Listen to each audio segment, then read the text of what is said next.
Tolli lam. Jangan biam juga dan tajuk lim dah. Para kau baca gaya apa ya? Koptali lo sahaja. Dhokhona Bw Gana, maba pns gana tajuk. Tajuk sih nang lama. Siapa ni? Cerhana malah couple nih foto ciang deh nih. Ini be aktris, nih be aktor nih be nih. Lagi be asal dah lagi nada. Angse. Foto ciang nale main lagi nih. Lagi be.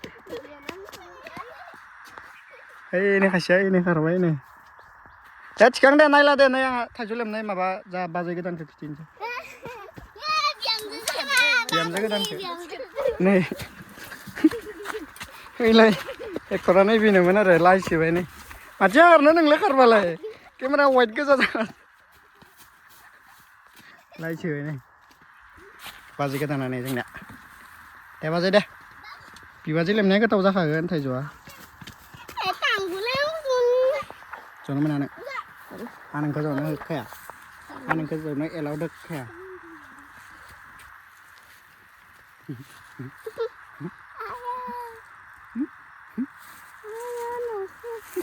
Alay.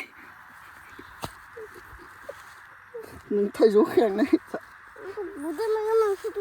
Sunang kop. Yes. Baca kita dah. Telem dah. Roleh nih baca kita tajuk lem guys.